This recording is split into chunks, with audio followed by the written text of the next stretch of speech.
তো বাবাজি ভাইরা, আমরা মরণকে ভয় করি না। যদি মরণকে ভয় করতাম রাস্তাঘাটে এত জোরে বাইক চালাইতাম না। মরণকে যদি ভয় করতাম আমরা নামাজ কাজা করতাম না। মরণকে যদি ভয় করতাম রমজান মাসে রোজা ছাড়তাম না। মরণকে যদি ভয় করতাম আমার মুখে নবীর সুন্নাত রেখে দিতাম, কেটে ফেলতাম না। আজকে যদি মরণকে ভয় করতাম আজকে মাথায় টুপি রাখতাম, টুপি কখনো নবীর সুন্নাত ফেলে দিতাম না। আরে আপনি বলবেন হুজুর গো, জাহান্নামকে স্মরণে রাখলে আমার জীবন পরিবর্তন হবে, আজকে কবরকে স্মরণ করলে আমার জীবনটা পরিবর্তন হবে। কেমন করে বললেন একবার আমাদের বুঝা দা বেরাদার। আজকে আপনি মসজিদে গেছেন, আপনি নিয়াত করবেন নওয়াইতু আন উসাল্লি লিল্লাহি তাআলা আরবা রাকাতের সালাতে, যাই হোক জোহর আসর এশা যে কোনো নামাজের একটা নিয়াত করবে। কবরের ভয় জাহান্নামের ভয় যদি না থাকে, একটা মশাতেও যদি আপনাকে কামড়ায় তবুও আপনি জানতে পারবেন। আর যদি কবরের ভয় থাকে, জাহান্নামের যদি ভয় থাকে, নামাজে দাঁড়ায় যাবেন আপনার কিয়ামত পর্যন্ত। দুনিয়া যদি হেলে যায়, ভূমিকম্প যদি হয়ে যায়, আপনার নামাজেই স্মরণ থাকবে, ভূমিকম্প মনে আসবে না। কারণ নামাজ শব্দের অর্থ হলো আত্মসমর্পণ করা। কার দরবারে আত্মসমর্পণ করা? আল্লাহর দরবারে আত্মসমর্পণ করা। বাবাজি ভাইরা, মোবাইলের মাধ্যমে আপনারা অনেকেই দেখেছেন আজকে ইরান আর ইসরায়েল যখন যুদ্ধ লেগেছিল, কুয়েতের মধ্যে যখন একটা বোমা পড়েছিল, তারাবির সময় তারাবি চলতেছিল, ওই বোমা পড়ার কারণে 5 তলা 10 তলা বিল্ডিং হিলেছিল, কিন্তু মসজিদের নামাজি হিলে নাই। জোরে বলেন সুবহানাল্লাহ।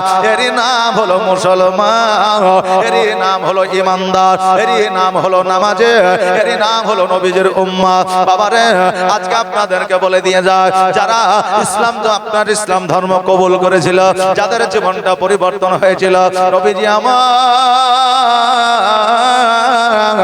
জান্নাত আর জাহান্নামের বক্তব্য আমার নবী বেশি করে শোনাইতেন।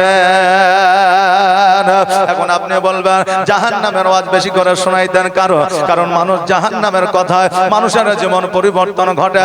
কিন্তু একটা কথা আপনাদের হয়তো জানা না, আলেম ওলামারা আমরা নিজেরাই বলে কোরআনের মধ্যে সবকিছু লুকানো আছে, কোরআনের মধ্যে সবকিছু পাওয়া যায়।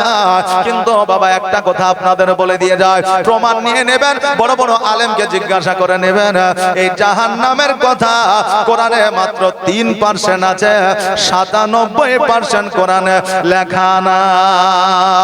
আপনার প্রশ্ন হবে হুজুর গো, কোরআনে তো সবকিছু দেয়া আছে, কিন্তু 97% জাহান্নামের কথা লেখা নাই, 3% জাহান্নামের কথা লেখা কেন আছে? আপনাদেরকে বলে দিয়ে যায়, জাহান্নামের কথা কোরআনে যদি 100% লেখা থাকতো, সেটাকে বঙ্গানুবাদ করা হতো, সেটাকে তাফসীর করা হতো। যারা আরবি বুঝে জানে তারা আরবি পড়ে বুঝে নিত। আর জাহান্নামের ভয়াবহর কথা যখন তারা জানতে পারতো, বুঝতে পারতো, জগতে আর বেঁচে থাকতো না। ওই জঙ্গলে, ওই মহলে, ওই নদীর কিনারায় আল্লাহর জিকির আজকার করতো, আর হার্ট স্ট্রোক করে, ব্রেন স্ট্রোক করে মারা যেত।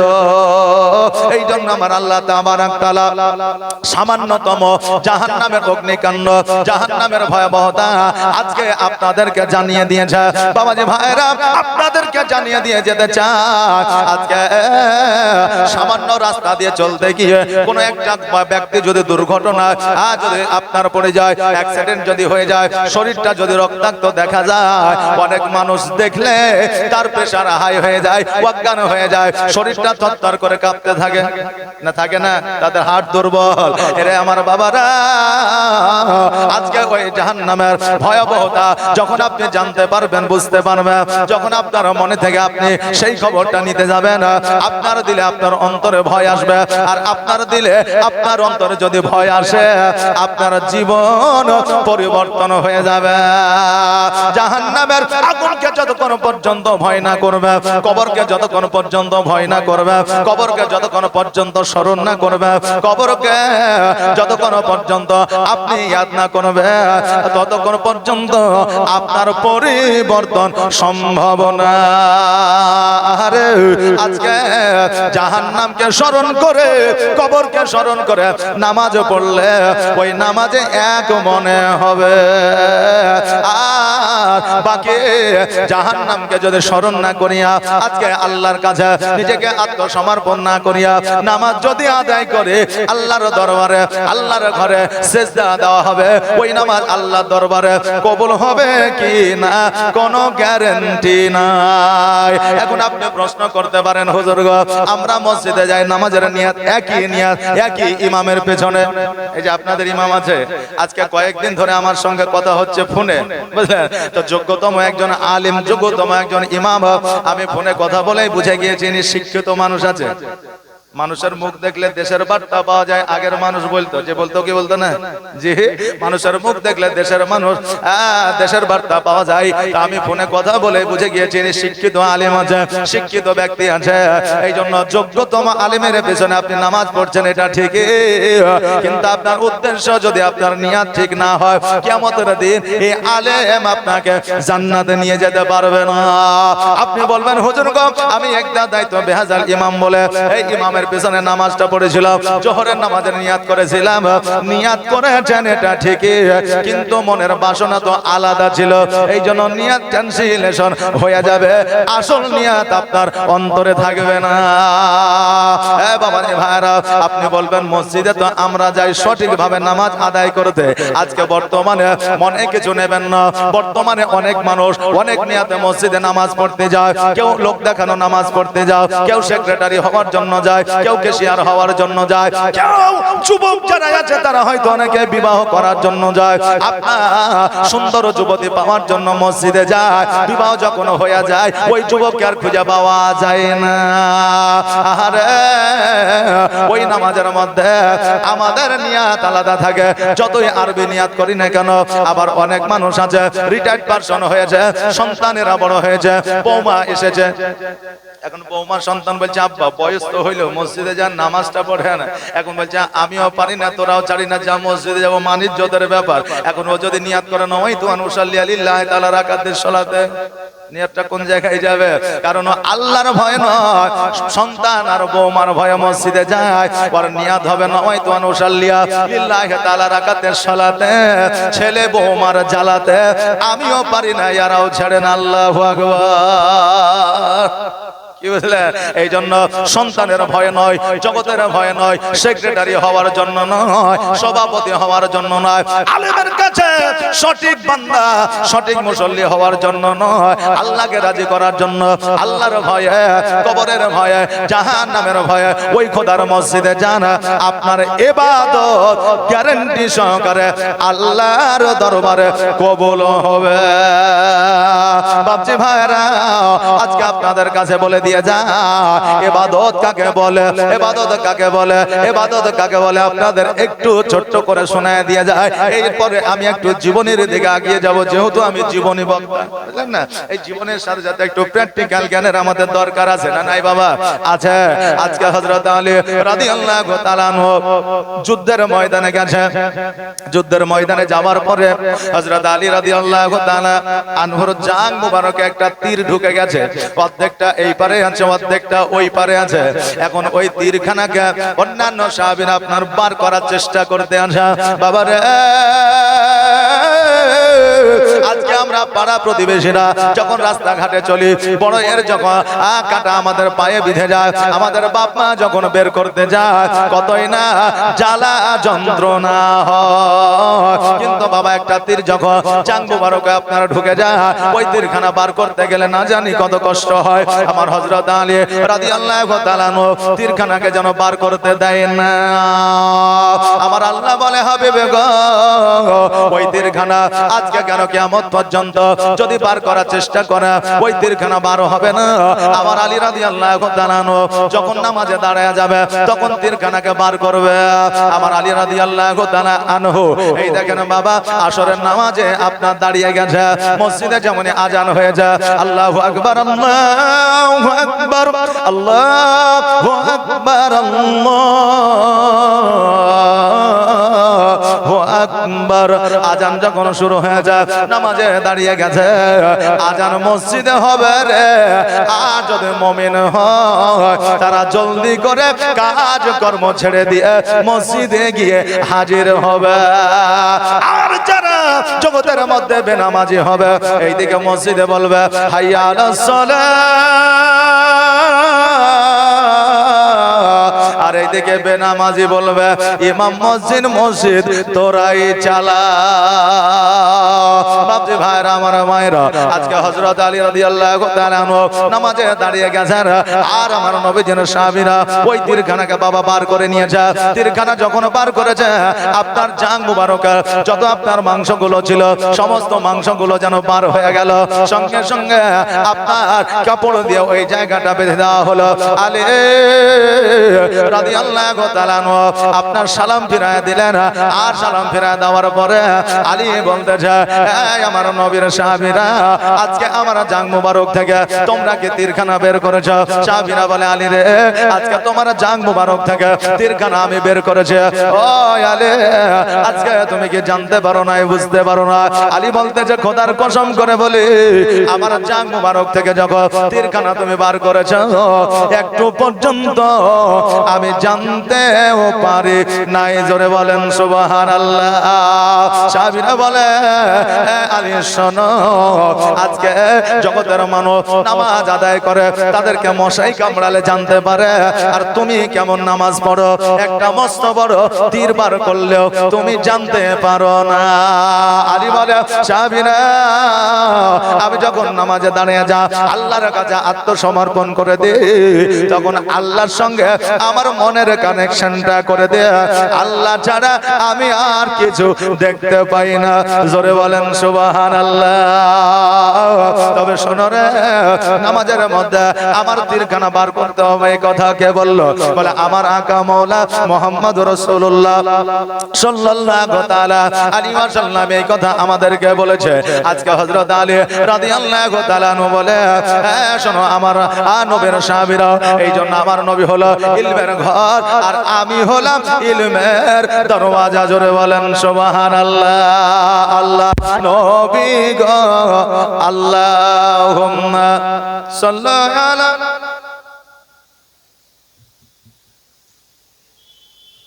মাওলানা মুহাম্মদ ওয়া আলা আলিহি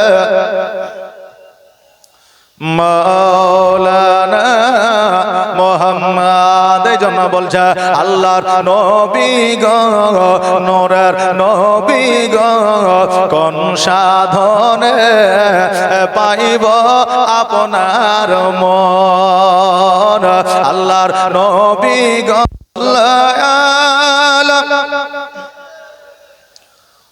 মাওলানা মুহাম্মদ সাল্লাল্লাহু তাআলা আলাইহি ওয়াসাল্লাম। এই জন্য বাবা আরো একবার বলে আল্লাহর নবী গো, নূরের নবী গো, কোন সাধনে পাইব আপনার মন। আর পাইলে আপনার দর্শন ধন্য হইবে আমার জীবন। চাই না নবী আমি সাত রাজারে ধন। আল্লাহর নবী গো, নূরের নবী গো, কোন সাধনে পাইব আপনার মন।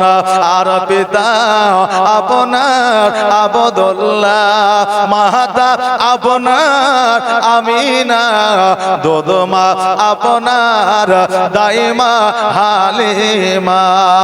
জোরে বলেন সুবহানাল্লাহ। আর পিতা আপনার আবদুল্লাহ, মাতা আপনার আমিনা, দুধমা আপনার দাইমা হালিমা।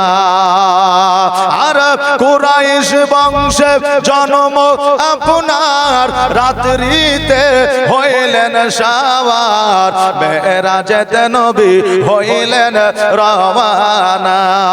আল্লাহর নবী গো, নূরের নবী গো, কোন সাধনে পাইব আপনার মন।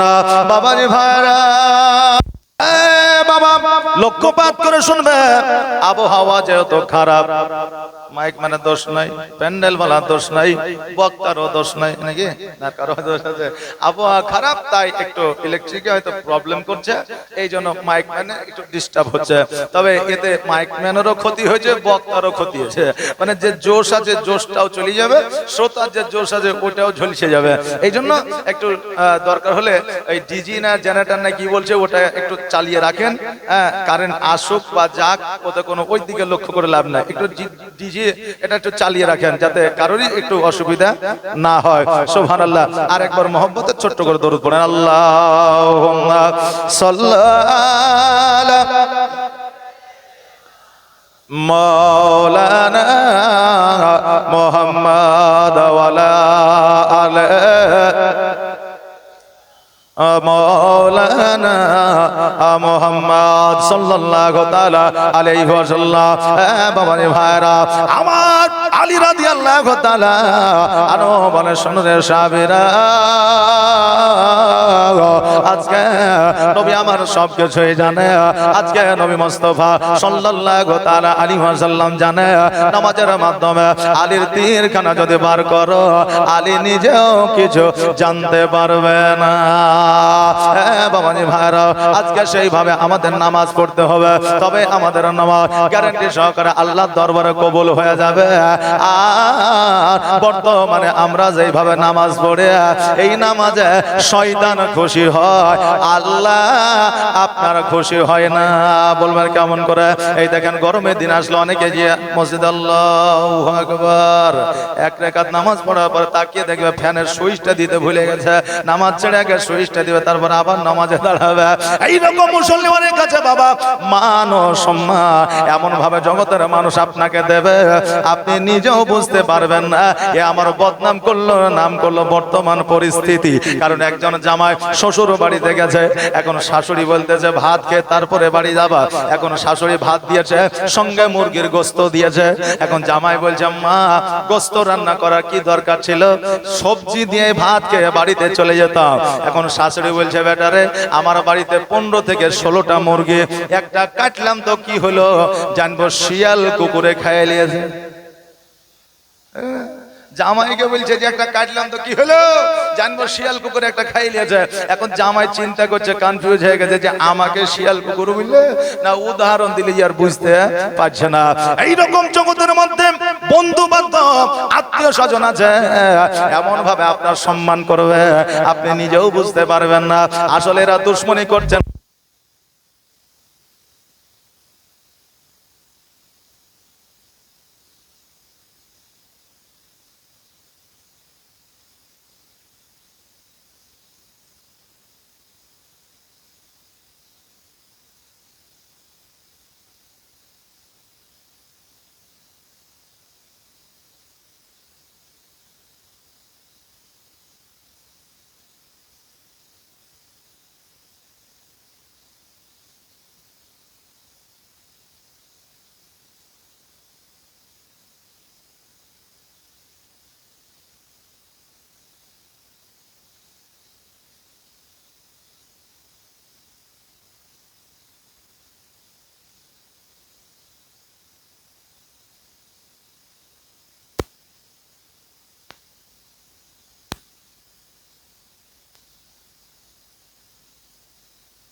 আল্লাহুম্মা সাল্লি মাওলানা মুহাম্মদ ওয়া আলা আলি মাওলানা মুহাম্মদ সাল্লাল্লাহু তাআলা আলাইহি ওয়াসাল্লাম। বাবা বর্তমান পরিস্থিতি এইরকম আছে, আপনার নাম করলো না, আপনার বদনাম করলো, আপনাকে হিংসা করলো না, আপনার প্রতিহিংসা করলো। এখন বর্তমানে বোঝা বড় দায় রে বাবা। এই জন্য এইভাবে আমাদের সম্মান, এইভাবে আমাদের যত্ন নেয়। এখন বর্তমানে অনেক জায়গাতে, কিন্তু অনেক জায়গাতে এখনো পর্যন্ত পরিবেশ বাবা ঠিক আছে। আজকে আপনাদেরকে বলে দিয়ে যায়, আজকে জগতের মধ্যে আজকে সব চাইতে বড় কথা হলো আজকে 99% মানুষের মরণকে স্মরণে নাই বাবা। এটা হচ্ছে কি হচ্ছে না জি? এখন কিছু মানুষ আছে যারা তো মনে করছে যে ওরা মনে হয় মরবেই না, এরকম একটা ব্যাপার। চলাফেরা বলা এটা দেখে মনে হয় না যে তারা মরবে, কবরে যাবে, এটা দেখে মনে হয় না। এই জন্য 99% মানুষ মরণকে এখন আর ভয় করে না। তবে কবরে যেতে হবে এটা তো অপরিহার্য, একবারে ফরজ, যেতেই হবে, ছাড় নাই। যদি ছাড় থাকতো তোমার চাইতে বড় বড় বাদশা ছিল, বড় বড় ওলিয়া আউলিয়া ছিল, বড় বড় আল্লাহর পয়গম্বর ছিল, তারা জগতে থেকে যেত, তারা এই জগৎ থেকে আড়াল হতো না বাপজি ভাইরা। তবে আমাদের একজন জান কবজ করে যার নাম হলো হযরতে ইসরাইল আলাইহিস সালাম। কি নাম? ইজরাইল। কেউ আজরাইল বলে, কেউ ইসরাইল বলে জি। তবে সঠিক বাক্যটা হলো ইজরাইল জি। আর বাংলায় যদি আপনি যেতে যান তাহলে ওটা কিন্তু আজরাইল আসবে। এখন আপনি যদি এর প্রতিবাদ করেন হুজুর ইজরাইল নাম, তা আপনি আজরাইল বলছেন কেন? কেউ যদি বলে বলা যাবে না, কারণ ইজরাইল আরবিতে হয়, আজরাইল বাংলাতে হয়। কথা বুঝলেন না জি? এই জন্য বাদ প্রতিবাদ করার কিছু নাই। বর্তমানে আবার একটা সিস্টেম উঠেছে যে কেউ আলিফ বা তাসা পড়েছিল একটা সময়ে, আর কেউ আলিফ বে তে সে পড়েছিল, আলিফ বে তে সে, আর কেউ পড়েছে আলিফ বা তাসা।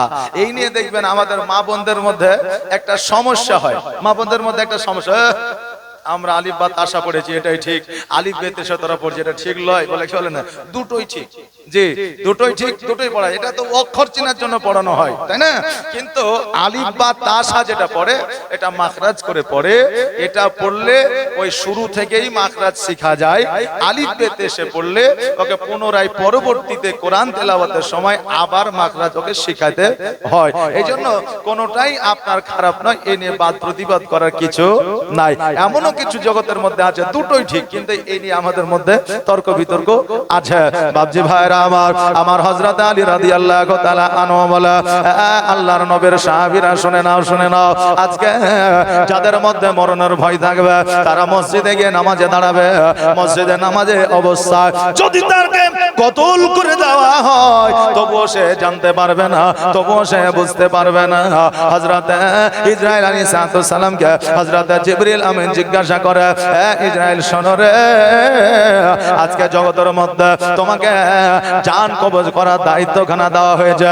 আজকে জগতের মধ্যে সন্তানকে মায়ের বুক থেকে তুমি কেড়ে নিয়ে আসো, আজকে মাকে সন্তানের কাছ থেকে কেড়ে নিয়ে আসো, বিবিকে স্বামীর কাছ থেকে নিয়ে আসো, স্বামীকে বিবির কাছ থেকে নিয়ে আসো, আজকে বাপকে সন্তানের কাছ থেকে কেড়ে নিয়ে আসো, সন্তানকে বাপের কাছ থেকে কেড়ে নিয়ে আসো। ইসরাইল বলো বলো, আজকে তোমার একটুকে মায়া হয় না, দয়া হয় না? আজকে মায়ের কোল থেকে শিশু সন্তানকে যখন কেড়ে নিয়ে আসো, ওই মা চটপট করে কান্না করে। আজকে ওই মায়ের কান্না দেখিয়া আজকে তোমার কি মায়া হয় না? হযরতে ইসরাইল আলাইহিস সালাম বলে, জিবরিল শোনো রে, আমি ইসরাইল, আমারও দয়া হয়, মায়া হয়, কিন্তু আমার আল্লাহ তাবারাক তাআলা যে লিস্ট আমাকে দিয়েছে, যে অর্ডার আমাকে দিয়েছে, যে হুকুম আমাকে দিয়েছে, এই হুকুমটা আমাকে পালন করতে হয়। কারণ আমার আল্লাহ তাবারাক তাআলা বলে দিয়েছে যে ইসরাইল, আমি আল্লাহ যেটা জানি তুমি সেটা জানো না। জিবরিল শোনো, আমার জীবনে এইরকম একটা ঘটনা আছে। বলে কি ঘটনা বলো? আমার আল্লাহ তাবারাক তাআলা আমাকে আওয়াজ দিলে, ইসরাইল শোনো, সমুদ্রের মধ্য দিয়ে একটা জাহাজ যাইতে আছে, ওই জাহাজের মধ্যে শত শত মানুষ আছে, ওই জাহাজটা পানির মধ্যে ডুবে যাবে, আর ওই জাহাজে যত যাত্রী আছে প্রত্যেকের যাত্রী জান কবজ করতে হবে। ইসরাইল একজনও ছাড় পাবে না, প্রত্যেকের জান তোমাকে কবজ করতে হবে। আমি ইসরাইল আলাইহিস সালাম ওই জাহাজের মধ্যে হাজির হয়ে গেলাম, জাহাজটা পানির মধ্যে ডুবে গেল, আমি প্রত্যেকের জান কবজ করলাম। কিন্তু একজন মায়ের গর্ভ থেকে সত্য নতুন একটা সন্তান জন্মগ্রহণ করলো, আর ওই সন্তানটাকে দেখিয়া আমি বড় মায়ায় পড়ে গেলাম। ওই সন্তানকে জান কবজ না করিয়া একটা তক্তার মধ্য দিয়া আমি তাকে কিনারার দিকে ঠেলে দিলাম, আর ওই জায়গা থেকে আমি চলে আসলাম। আল্লাহ বলে ইসরাইল, তুমি ওই সময় ওই বাচ্চাটাকে ছেড়ে দিয়েছিলা, ওই বাচ্চাটার আর কোনো খোঁজ খবর নিয়েছিলা? বলে না। ইসরাইল রে, তুমি মায়া করিয়া মহব্বত করিয়া যেই জায়গায় বাচ্চাটাকে ছেড়ে দিয়েছিলে, তোমার মায়া মহব্বত যেই জায়গা থেকে শেষ হয়, আমি আল্লাহ আমার মায়া দয়া ওইখান থেকে শুরু হয়ে যায়। ইসরাইল শোনো, তুমি যখন বাচ্চাটাকে ছেড়ে দিয়ে চলে এসেছিলে, আমি ওই বাচ্চাটার খাবারের ব্যবস্থা করে দিয়েছিলাম। একটা আঙুল দিয়ে আপনার মধুর নাহার দিয়েছিলাম, একটা আঙুল দিয়ে দুগ্ধের নাহার দিয়েছিলাম। ওই বাচ্চাটাকে যখন খিদা লাগতো তখন ওই আঙুল চুষলে দুগ্ধ পাইতো, মধু পাইতো। ওই বাচ্চাটাকে আমি সাপের পেট থেকে বাঁচিয়েছিলাম, কুমিরের পেট থেকে বাঁচিয়েছিলাম, মাছের পেট থেকে বাঁচিয়েছিলাম। ওই বাচ্চাটাকে এক সপ্তাহ পরে কিনারায় দিয়েছিলাম, আর কিনারায় দেওয়ার পরে একটা মানুষের কাছে তাকে উঠাইয়া দিয়েছিলাম।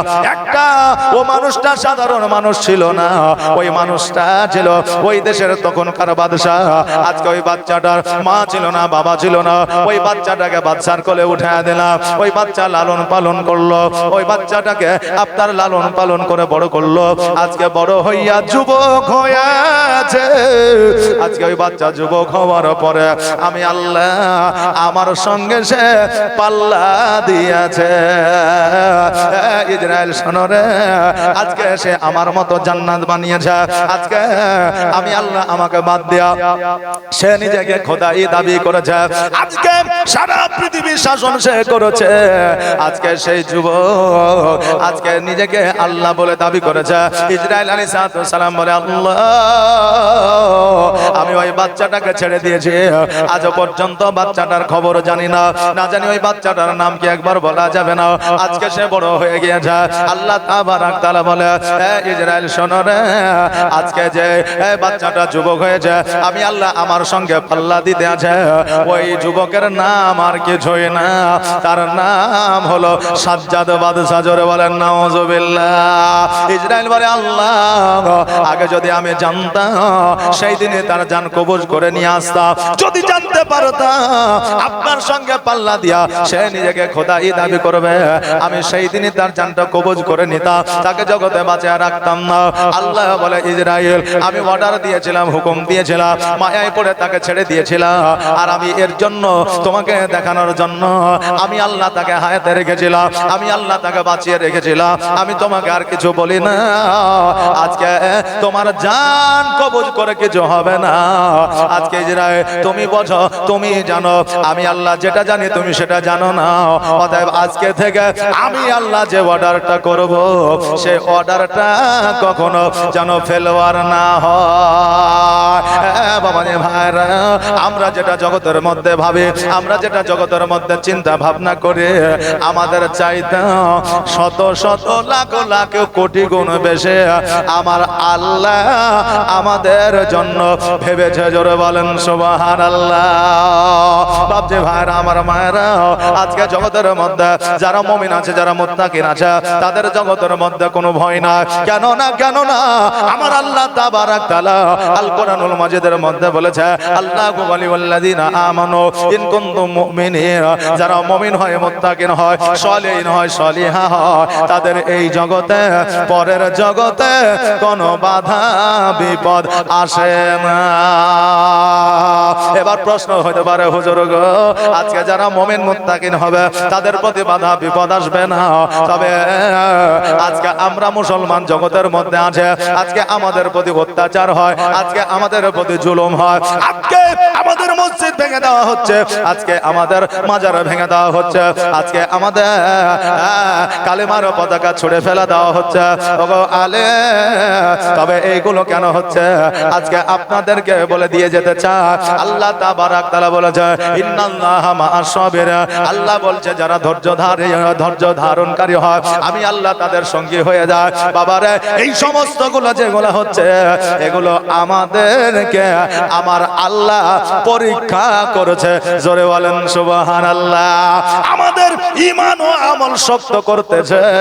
যারা এখনো পর্যন্ত যাদের ঈমান দুর্বল হয়ে যায়, যারা ইসলাম থেকে দূরত্ব বজায় রেখেছে, যারা কালেমা পড়েছে ঠিকই কিন্তু মসজিদে যায় না, কালেমা পড়েছে ঠিকই আলেম ওলামার কাছে যায় না, কালেমা পড়েছে ঠিকই কিন্তু আলেম ওলামাকে সম্মান করে না, একমাত্র এদের ঈমান আমলকে পোক্তা করার জন্য আল্লাহ আমার আপনার আল্লাহর বান্দাদের আপনি নবী আমার নির্জনের একজন, আল্লাহর নবী নূরে নবী গো, আপনি নবী আমার জীবনের জীবন। আমার নবী জীবনে খাদিজা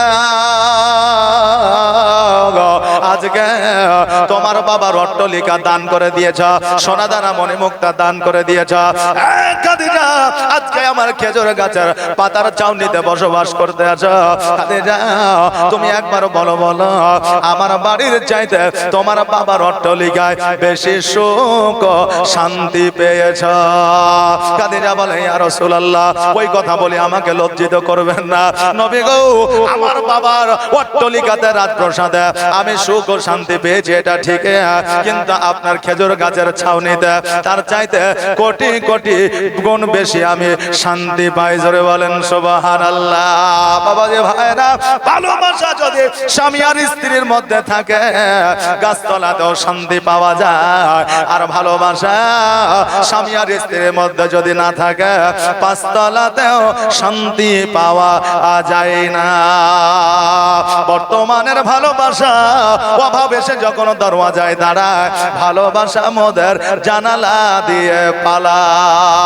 আহারে বাবা, আমার খাদিজাতুল কুবরা রাদিয়াল্লাহু তাআলা আনহা আমার নবীর সঙ্গে সংসার জীবন যাপন শুরু করলেন। বাবারে যখন ফাতেমাতুজ জোহরা রাদিয়াল্লাহু তাআলা আনহা বাবা 12 থেকে 13 বছর বয়স, কোন রাবী বলেছে 13 বছর, কোন রাবী বর্ণনা করেছেন 12 বছর। এই 13 বছর বয়সে খাদিজা যেন হঠাৎ করে অজ্ঞান হয়ে জমিনের মধ্যে পড়ে গিয়েছে। আমার ফাতেমা চড়তে চড়তে আমার নবীজির কাছে গেলেন আর বলে ইয়া রাসূলুল্লাহ ইয়া হাবিবাল্লাহ, নবী গো আমার মা বাড়িতে অজ্ঞান হয়ে জমিনের মধ্যে পড়েছে। সঙ্গে সঙ্গে আমার নবীজি তাকরীর বন্ধ করে দিয়ে, বক্তব্য বন্ধ করে দিয়া, ইসলাম প্রচার আপনার বন্ধ করে দিয়া চড়তে চড়তে বাড়িতে গেলেন। আর বাড়িতে যাওয়ার পরে এক লোটা পানি নিলেন, আর পানিটা নামার পরে পানির ছিটা দিলেন খাদিজাতুল কুবরা রাদিয়াল্লাহু তাআলা আনহার মুখমণ্ডলে। খাদিজার চোখ দুটো যেন খুলল। আমার নবী বলে খাদিজা আজকে তোমার শরীরে রোগ নাই, বালা নাই, মুসিবত নাই, জ্বর নাই, জ্বালা নাই, তবুও তুমি অজ্ঞান কেন হয়ে যাও? খাদিজা বলে ইয়া রাসূলুল্লাহ ইয়া হাবিবাল্লাহ, নবী গো আমি নিজেও জানি আমারও শরীরে কোনো রোগ না, তবুও আমি অজ্ঞান হয়ে যাই। এখন আমার আপনার প্রশ্ন হইতে পারে হুজুর গো সেই সময় ল্যাব ছিল না, রক্ত পরীক্ষা করার কোনো ব্যবস্থা ছিল না, বিজ্ঞান ছিল না, ওষুধ ছিল না, দাওয়া ছিল না, তবু আমার নবী কেমন করে বলতে পারলো খাদিজার শরীরে রোগ না? একটা কথা আপনাদেরকে বলে দিয়ে যাক, সেই সময়ে আমার নবীর চাইতে বড় ডাক্তার, মাস্টার, উকিল, হাকিম কেউ ছিল না, এখনো নাই, কিয়ামত পর্যন্ত হবে না। আমার নবীর সাথে কারো হবে না তুলনা। বাবা আজকে আমার নবী বলে খাদিজা তুমি নিজেও জানো তোমার শরীরে কোনো রোগ নয়, তবু অজ্ঞান কেন হয়ে যাও? খাদিজা বলে ইয়া রাসূলুল্লাহ ইয়া হাবিবাল্লাহ, নবী গো আপনি জাহান্নামের আলোচনা একদিন করেছেন, কবরের আলোচনা একদিন করেছেন, কবরের ডান দিকে দিকের মাটি বাম দিকের মাটি মানুষ কেমন করে চাপ দেবে, হাড্ডিগুলো আটার মতো পেশায় হয়ে যাবে। ইয়া রাসূলুল্লাহ, আমি এই আলোচনা যেই দিন থেকে শুনেছি নবী, সেই দিন থেকে আমি খাদিজা এত চিন্তায় চিন্তিত হয়ে গেছে। ওই চিন্তা করে আমি মাঝে মাঝে যেন জ্ঞান হারা মতো হয়ে যায়। জোরে বলেন সুবহানাল্লাহ। বাবারে, একবারও লক্ষ্য করে দেখা, যেই খাদিজা জান্নাতের সার্টিফিকেট জগতে পেয়েছিল, যেই খাদিজার গুনাহ ছিল না নেকি ছিল, যেই খাদিজা আমার নবীজির বিবি ছিল, ওই খাদিজা কবরকে ভাবিয়া অজ্ঞান হয়ে যায় জমিনের মধ্যে। আর আমরা নবীর উম্মতি হইয়া এক ওয়াক্ত নামাজ পড়ি না, তারাই আবার চায়ের দোকানে বসে বুক ফুলাইয়া বলে, আজকে আমি নামাজ পড়লাম না তো কি হইল, আমার ঈমান ঠিক আছে। তোমার ঈমান ঠিক আছে কিনা তুমি কবরে চলো, তারপরে বোঝা যাবে, নাকি বলে কবরে গেলে বোঝা যাবে। বাবা, আজকে শুধু খাদিজা নয়, আমার ওমর ফারুক রাদিয়াল্লাহু তাআলা আনহু আমার নবীর সঙ্গে ইসলামের প্রচার ও প্রসারে গেছে, ইসলামের প্রচার ও প্রসারে গেছে। আমার নবী যে জাহান্নামের কথা আলোচনা করলে, আর হযরত ওমর ফারুক রাদিয়াল্লাহু তাআলা আনহু ওই জাহান্নামের কথাটা বাবা শুনলে, শুনে আসার পরে বাড়িতে যেন আপনার চলে গেলে 7 দিন হয়ে গেল, 10 দিন হয়ে গেল, নবীর সঙ্গে যেন সাক্ষাৎ না। আমার নবী বলে, সাহাবীরা একবারও জলদি করে উমারের বাড়িতে যাও, উমার কেন আমার কাছে আসে না? এবার সাহাবী কেরামগণ যখন উমারের কাছে গেল, দেখছে যেন বাড়িতে আবার উমারে ফারুক উনি যেন বিছানাগত হয়েছে। আমার নবী যে যখন এই কথা শুনলাম, চটতে চটতে উমারের বাড়িতে গেল। উমারের বাড়িতে যাওয়ার পরে বলে, উমার, আজকে তোমার কোনো অসুবিধা ছিল না, হঠাৎ করে তুমি বিছানাগত হয়ে যাও কেন? ডাক্তার ডাকা হলো, সেই সময় ডাক্তারকে ডাক্তার বলা হতো না, হাকিম বলা হতো, ওঝা বলা হতো, তাদেরকে ডেকে নিয়ে আসা হলো, ট্রিটমেন্ট করা হলো। বলে এর কোনো রোগ নাই, বালা না। বাবারে, এখনো জগতের মধ্যে 30% লোক আছে যারা অসুস্থতায় আছে, কিন্তু তাদের কোনো রোগ না। বলবেন কেমন করে? কারণ তারা আপনার মানসিক টেনশনে ভোগে। অনেকে আছে না নাই, মানসিক টেনশনে ভোগে। আবার কিছু মানুষ আছে যারা মোবাইলের টেনশন করে। বাবাজি ভাইরা, বর্তমানে কিছু ছেলে আছে যারা খাইতে বসলেও মোবাইল লাগে, যারা বাথরুমে গেলেও মোবাইল লাগে। এমনও ছেলে যুবক আছে স্কুলে গেলেও মোবাইল লাগে, কলেজে গেলেও মোবাইল লাগে। তারা মনে করছে মোবাইল আমরা চালাই, কিন্তু তারা নিজে জানে না মোবাইলে তাদেরকে চালায়। কথাকে বুঝতে পারছেন না? মোবাইলে তাদেরকে চালায়, মোবাইল তারা চালায় না। জি বাবা, যুবক তুমি বুঝে নাও, বুঝে নাও। আজকে তুমি যে জায়গায় আছো, তুমি মনে করছো আজকে আমি স্বাধীনভাবে স্বাধীনতা নিয়ে আছে। আজকে যুবকদের বলে যা, যতক্ষণ পর্যন্ত মোবাইলের মায়ায় পড়ে থাকবে, ততক্ষণ পর্যন্ত তুমি পরাধীন থাকবে, স্বাধীন হইতে পারবে না। কারণ তুমি যে ইমেল আইডিটা মোবাইলে দিয়েছ, কারণ তুমি যে মোবাইল ব্যবহার করো, তোমার প্রত্যেকটা ডাটা তোমার সরকারের কাছে আছে, পৃথিবীর বিজ্ঞানের কাছে আছে। এই জন্য তোমার মোবাইলে তুমি যেটা করবা সেটাই হবে না। তোমার মনকে তারা আপনার হ্যাক করবে, তারা যেইভাবে তোমাকে চালাবে, তোমাকে সেইভাবে চলতে হবে। নিজে মনে করো আমি স্বাধীন, কিন্তু তুমি যুবক অপরাধে, তুমি হয়তো নিজেও জানো না। বাবাজি ভাইরা, আজকে জগতের মধ্যে এইরকম মানসিক টেনশন নিয়ে অনেকে আপনার রোগী হয়ে আছে, কিন্তু তাদের রোগ না। জগতের মধ্যে ক্যান্সারের ওষুধ তৈরি হয়েছে, কিন্তু এই মানসিক টেনশনের কোনো ওষুধ তৈরি হয় না। বাপজি ভাইরা, আমার মায়েরা, আমার উমারকে বললো, উমার রে, আজকে তোমার কোনো রোগ নাই, বালা নাই, মুসিবত নাই, আজকে তুমি বিছানাগত হয়ে গেছো কেন? উমার বলে, নবী গো, আপনি জাহান্নামের ভয়াবহ অগ্নির কথা যখন বলেছেন, আজকে কবরের আযাবের কথা যখন আপনি বলেছেন, ওইটা আমার মাথায় ঢুকে গেছে, আমার অন্তরে গেঁথে গেছে। ইয়া রাসূলুল্লাহ, যে যেই দিন থেকে আমি কথাটা শুনেছি সেই দিন থেকে আমার মন ভালো করে না। আমার নবীজি বলে ওমর রে আজকে আমাকে তুমি ভালোবাসো কিনা বলো। ওমর বলে নবী গো আমি আপনাকে এত ভালোবাসি আমার নিজের প্রাণের চাইতে বেশি ভালোবাসি। জোরে বলেন সুবহানাল্লাহ। আমার নবী বলে ওমর আজকে তুমি আমাকে প্রাণের চাইতে বেশি ভালোবাসো, তবে শোনো আজকে ইসলামের জন্য অনেক কাজ তুমি করেছো, আজকে ইসলামের জন্য অনেক যুদ্ধ তুমি করেছো, আজকে ইসলামের জন্য আজকে অনেক সময় তুমি দিয়েছো, পরিশ্রম করেছো, আজকে নবীকে ভালোবাসা দিয়েছো। আল্লাহ কিয়ামতের দিন তোমাকে জান্নাতে দেবে।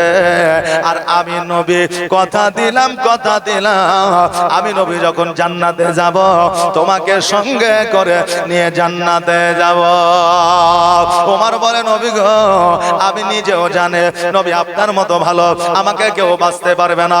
ইয়া রাসূলুল্লাহ শুধু আমাকে নয় আপনার সাহাবায়ে কেরামগণকে আপনার উম্মত উম্মতিকে কেউ আপনার মতো ভালোবাসতে পারবে না। নবী গো তোমার মতো এত ভালো, তোমার মতো এত ভালো কেউ তো আমায় বাসে না, তাই তো নবী আমি তোমার দিওয়ানা। একবার আওয়াজ দিয়ে বলা যাবে না ইয়া রাসূলুল্লাহ? একবার জবান থেকে মুখ খুলিয়া বলে ইয়া রাসূলুল্লাহ। নবী গো তোমার মতো এত ভালো, তোমার মতো এত ভালো কেউ তো আমায় বাসে না, তাই তো নবী আমি তোমার দিওয়ানা, তাই তো রাসূল আমি তোমার দিওয়ানা। ও কি শুনেছে কিতাবের লেখা নবী ছাড়াই আমার জীবন থাকা গো, নবীজিকে ভালো না বাসিলে, নবীজিকে ভালো না বাসিলে আল্লাহ পাওয়া যাবে না, তাই তো নবী আমি তোমার দিওয়ানা। তোমার মতো এত ভালো, তোমার মতো এত ভালো কেউ তো আমায় বাসে না, তাই তো নবী আমি তোমার দিওয়ানা। বাবা রে ভাইরা আমার নবীর সঙ্গে যারা প্রেম মহব্বত ভালোবাসা রাখলো আমার আল্লাহ তাবারাক তাআলা আমার নবীর সঙ্গে তাদেরকে জান্নাতে বাবা পাঠাইলো। জোরে বলেন সুবহানাল্লাহ। তবে বাবা ভালোবাসার মতো করে বাঁচতে হবে। ভালোবাসে এই কথাটা জবান দ্বারা বললে হবে না, অন্তরে বাবা রাখতে হবে।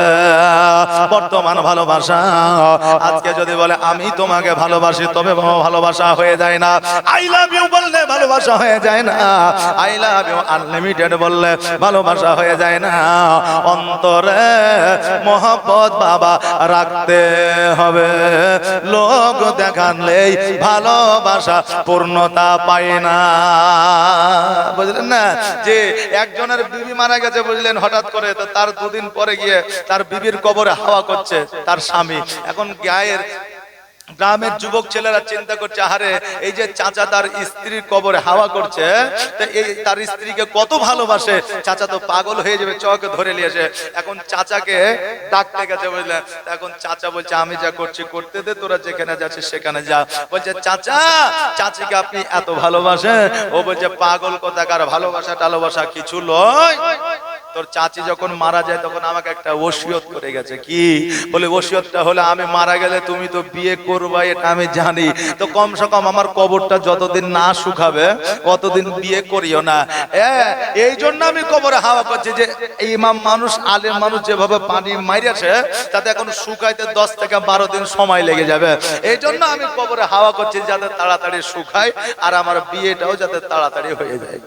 জি তো ও